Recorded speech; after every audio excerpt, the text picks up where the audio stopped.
Hello and welcome to this University of Law podcast. This is our 24 Questions in 2024 series. My name is Jessica Massie and I am joined here by Susana.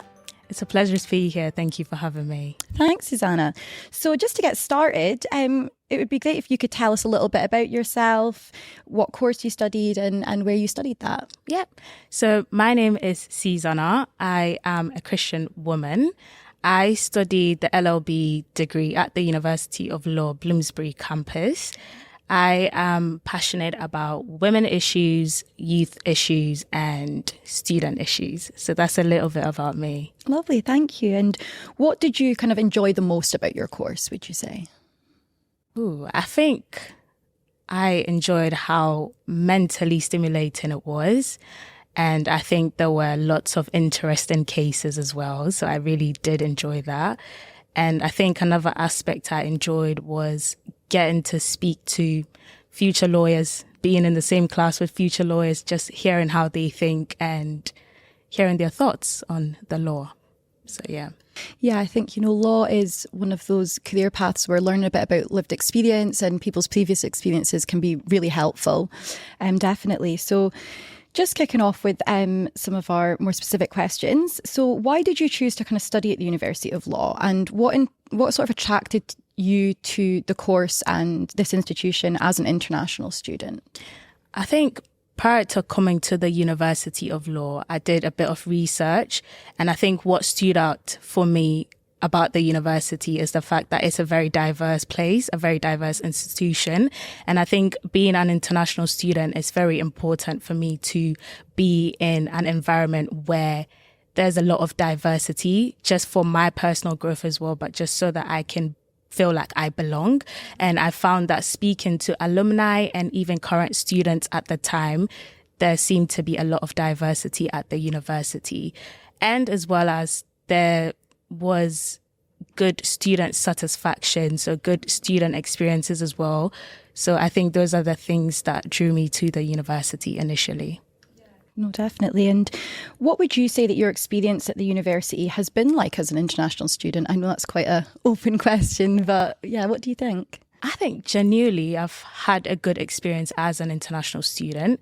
Initially coming in, I wasn't really sure what to expect. I was a bit scared. I was a bit nervous, anxious. But I think once I came in after my first year, just settling in, there was a lot of different departments that enabled me to settle right in. And the people were lovely. People were lovely as well. So I really did enjoy my time in the university as an international student.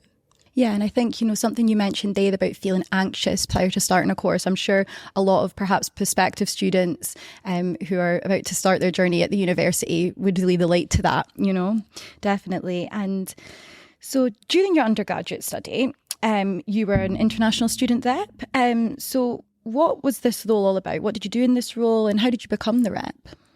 So funny enough, when I actually started in foundation year, so I started in 2020, I wasn't really keen on getting into any roles to do with student parliament. I just wanted to get in, get my degree and get out.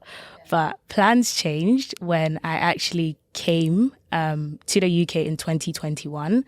So I started online and then I came to the UK in 2021.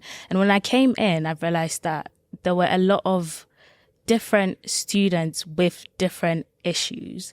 So getting to know all of these students in my classroom, but outside of the classroom as well, in places like student lounges, I was just hearing a lot about student issues and people didn't really know where to go, and so I found myself a lot of the times signposting people to the departments because I knew about the departments at the time. And then I just said, it would really be good to put myself in a position where I can be of much help to these students, in a position where I can better support the students. And so I kind of developed that passion to just help students. And I said I would really like to help international students to integrate into the community. So that was what led me to get into the role. I think there was a follow-up question, but can you remind me of that? Yeah, no, I mean, that's kind of answered those questions perfectly. And I suppose the bit that I was going to follow on to next was sort of, as well as being an SU rep, you know, you've been involved in kind of a number of societies, haven't you? So it would be good to hear a bit more about that, particularly the Women in Suits Society. Yeah. So when I first began my degree in 2020, I remember the first day, which was induction. It was online because of COVID. And I walked into the room, virtual room, and Helen, who is the National Director of International Student Pathway Programs, she was talking about societies at the university. And I remember I was very anxious, but I said I wanted to find out if there were any women's societies at the time, just so that when I did eventually come into the UK and come in person, I would then, you know, be able to join because I was keen on such a society. So anxiously, I unmuted my mic and I asked Helen if there were any women's societies on campus at the time. And I think what she said to me was, it doesn't seem like there's one, but you're more than welcome to create one. And in my mind, I was like, no, I can't do it. I'm literally fresh out of high school. Like, I don't know what I'm doing. I don't think I'm the right person to do it. But I just said, yeah, I would love to. So that went through my mind. But then I just kind of blurted out, yeah, I would love to. And there were actually other ladies on the call as well who were really keen on the idea. So then Helen just put all of us in contact together, and then we started what is now known as Women in Suits. So that's how it started. Lovely, okay.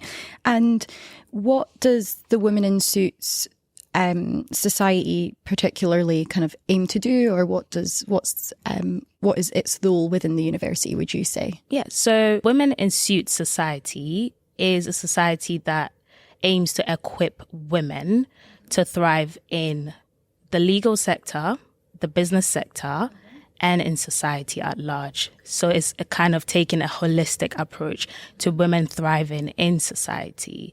So that's kind of the main fundamental aim of the society. And we've had various amazing events with various legal professionals, business professionals, and even women that are really inspiring as well, just to come and enable us to develop our skills as women to contribute to society. Yeah, I mean, that's really great because we know that, you know, the sort of law career as a career path, it can be really competitive. And, you know, we know what it's like working as women. Sometimes that can feel overwhelming in terms of just wanting that support network. And I can imagine your society has done that for a lot of people and been a really supportive environment. Yeah, I'm really glad with the things that we've been able to do. As you said, it can be really hard in the legal sector, but just as women in society, really. So I think doing all of the things we've done, even mentorship programs as well, has been really fruitful for the women, but for the society as well. Yeah, definitely. And as somebody that works in mental health and supports students, I really appreciate the importance of mentorship and having that guidance from somebody else who knows what you're going through. Definitely. That's great to hear about. I believe you're also kind of involved in the Inspire X Society. Yes. If you could tell us a bit about that as well. Yes. So the Inspire X Society was actually started by a student on the Manchester campus of ULaw. The student is a very good friend of mine, Oluwashola. He initially began by partnering with TEDx University of Manchester. So he led the university to partner with TEDx University of Manchester. And that's just how Inspire X began, because that went so well. There were lots of ULaw students in attendance. The students loved it. It brightened up, you know, the community. So he decided to create this global society where Inspire X would be represented in all of the regions where ULaw has campuses, essentially.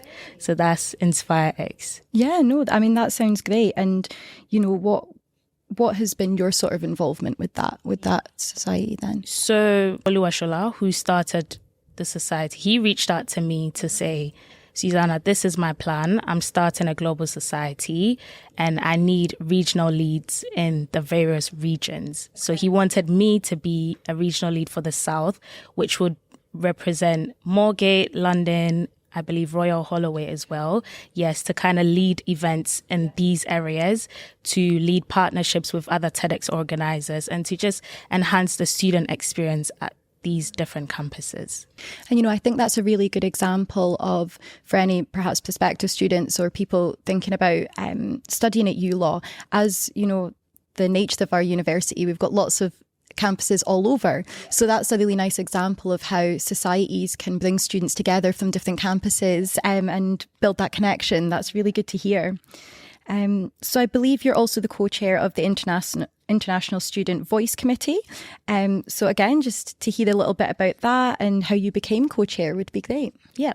So the International Student Voice Committee was started by Patrick Johnson, who is the Pro-Vice Chancellor for Diversity and Inclusion. And it was also started by Helen, who is the Director of International Student Pathway Programs. And together with Pedram, who was the former SU co-president, they decided to start this committee to enhance the international student voice in the university, because international students have a lot of issues. They face a lot of issues, sometimes to do with integrating in the community, but sometimes just to do with really fitting in, but also understanding how things work in the new environment that they've been put into. And so this is a committee that was started to really hear the voices of international students and to also find solutions for these issues that, have been raised and are being raised by international students. Yeah, and that sounds like great work, and it's definitely, I'm sure really reassuring to hear for any prospective international students that, again, there's those channels for their voice to be heard and to get that support and feel that community. And again, working within student support services, I completely recognise some perhaps unique challenges that come along with being an international student and perhaps moving over to this country for the first time and things. So again, any sort of initiatives or groups that the university have in place to enhance their experience and support them is great. So that sounds like a really good piece of work.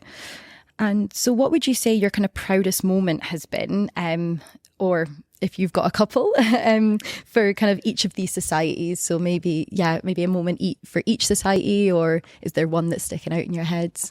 Yeah. So I'll start with Women in Suits, because that's my my baby. So Women in Suits, on the 8th of March, I believe, of this year, we were able to organize a fundraising gala for Wonder Foundation, which is a foundation which supports the access of quality education for women in society. And I think it was the proudest moment because since the society began, since I started with the group of ladies, it has always been an aim of mine to do fundraising initiatives for different and various women issues in society. So I think being able to execute that, regardless of all of the barriers that we had, was just a beautiful thing. And raising funds for this really important cause as well was such a lovely thing to do. So I think for Women in Suits, that would be my proudest moment. And for Inspire X, there's two that I'm thinking of right now. The first one I would say is when I led my South team to attain a partnership with TEDx Holt London. That was our first ever partnership. I think it was very surreal because, as a leader, sometimes you tend to doubt your skills and your capabilities a little bit. But I think getting that partnership and getting the student involvement, how there was so much community, and just being present at the TEDx event was in itself such a beautiful experience. And there was a lot of positive feedback for the ULaw students that got to attend as well. Because essentially what we did was we partnered with them and we got tickets to sell to ULaw students for like half price as well, which is good. And we had a ULAW stand as well over there, just, you know, telling people this is ULAW and this is who we are. And I think it was such a beautiful, beautiful moment. The next one I'm thinking of is a recent partnership that was led by the regional lead for the North, Midlands rather, which is Philippa. She got a partnership with TEDx Wolverhampton. So that was a massive one. The whole Wolverhampton city, I think it was a pretty massive one. And I think what I loved so much about that was all of the representatives from the different regions actually came together to attend that event because of how massive it was. We got to see all of the behind the scenes action. We got to volunteer, help out on the day. We got to meet the speakers, talk to them, and that was a beautiful experience. So those are my two for InspireX. I mean, they all sound like great experiences, and, you know, it sounds like it's something that you can be proud of, and as well as everyone that's been involved, and, you know, something that I'm sure long into your law career you'll look back on and still be proud of. So I suppose, you know, I can imagine you've met a lot of sort of interesting people, and you know, you mentioned the diversity of the community here within the university. You know, so yeah, I can imagine that you've met a lot of sort of interesting people while studying with us, and your involvement with these extracurricular activities. So has there been sort of maybe one person in particular that stands out within your network? Ooh, that's a really good question.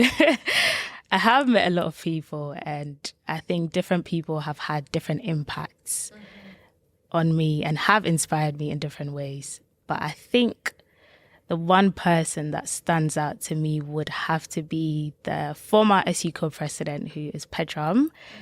He is just one passionate individual, passionate for student issues, passionate for student experience, passionate for just different topics that enhance students and their development. And I think when I first met him, that's one thing that stood out to me, even up until today, because a lot of the work we've done together has just been brilliant, just due to his creativity and brilliant ideas. So it would have to be Pedram for me.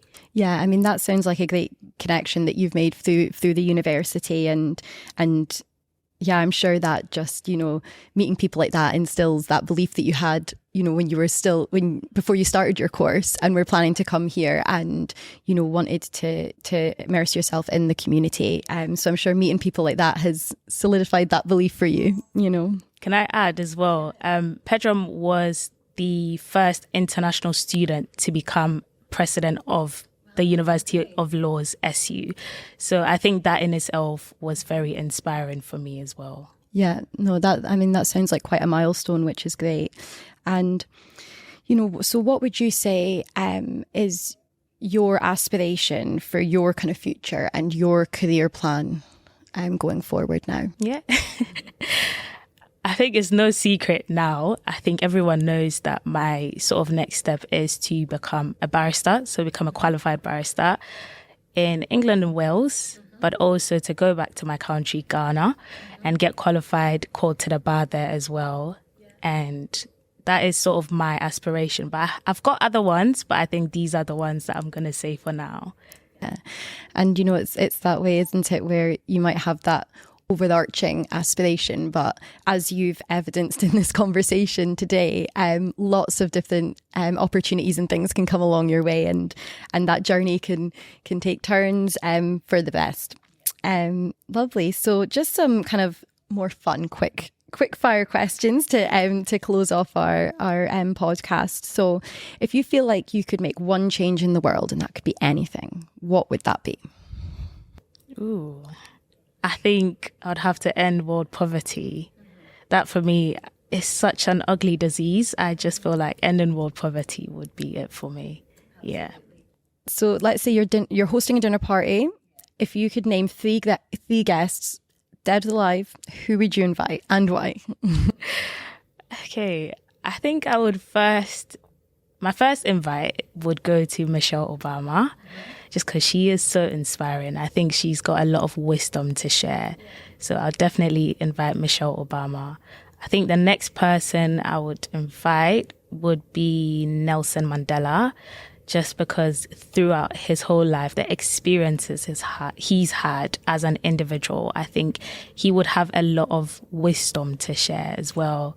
And I'd just love to hear from him.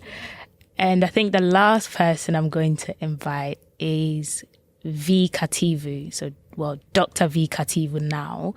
She is a girls' education activist, a very inspiring young lady. I think it would be brilliant to actually speak to her and exchange ideas. So these are the 3 people I'd like to invite. And that sounds like a very enriching dinner party, and I hope I'll get an invite. You surely will. And what is your favourite movie? Ooh, it would have to be Passion of Christ. That's my favourite movie. And what about your favourite way to relax? Ironically, it would have to be playing table tennis. That's a very active sport, but I just love playing table tennis to release stress. So yeah, definitely a good stress reliever, isn't it? So if you were stranded on a desert island and you could take 3 items, what would they be? I'll take water because I need water. I'll take my Bible, and I will take my phone just because I need to be in contact with my parents and my loved ones. So yeah, I think that sounds like a good trio. And what is your favourite place to travel? Or do you have somewhere you've not travelled yet that you'd like to go? There are a lot of countries on my bucket list, but I think my favourite place to travel would have to be my country, Ghana. I think it's the most beautiful country in the world, in my opinion. So yeah, it would have to be Ghana. But there are other countries that I would absolutely love to visit. And do you get the chance to go there much? Yeah, so every summer I actually go back to see my family, my friends as well. So it's lovely that, yeah. And who do you admire most and why? I'm going to name 2 people. I admire my parents, my mom and dad. My dad, because he is a man of vision. He's very hardworking and he has great leadership skills. My mom, because she is a passionate, a caring, and just a loving individual. Just her love for people is so inspirational to me, and her love for God as well. So sounds like you've been really kind of inspired by them in a lot of the work you do and things. Yeah. And what advice would you give your 18-year-old self? I would say go for it. I'd say you've got nothing to lose, but you've got everything to learn. So go for it. Don't let anything stop you. Yeah, no, I think that's great advice. And, it's one of those things where not taking risks can sometimes be, or not making those decisions that those are things that can sometimes change our life for the better. So it's always good to take those opportunities when they come. Yeah. And have fun while you're doing it. And yeah, definitely. And I think a lot of the opportunities that I got as well has been as a result of going for it, even when I was scared, even when I was anxious. And those opened doors to greater opportunities for me. So go for it. And, in this conversation today, we've covered a lot of really kind of brilliant sort of opportunities that you have taken a hold of while you've been studying with us. So it's really great to hear. That's us finished our questions, finished our podcast. It's been great to chat to you, Susana. This has been a really, really great conversation. So thank you so much for joining me today and sharing your experiences. I'm sure a lot of people are going to find this not only really informative, but also see, some of those opportunities that you might think outside the box, to obtain, but are so worth going for. So thank you so much for sharing all of that. Thank you for having me. And can I I know we've come to the end, but just to close off by saying, don't let anything limit you, because some people may see being an international student as a limitation. or being a black woman as a limitation, or being a woman as a limitation. There are a lot of limitations that different people have. But if you view that as a limitation, then you're never going to take that step that you need to take to better yourself as an individual. But if you change your mindset and view it as a stepping stone to achieving your goals, you can do it. So, yeah. I think that's a lovely closing statement, and not only inspirational, but also, that's definitely something you've lived by and that and we found that out today. So thank you so much for sharing all of that. So that draws our podcast to a close today. Thank you so much for joining us, everybody. If you would like to find out more about our courses and about university and about the University of Law, if you just go to law.ac.uk and you can find out more there. Thanks.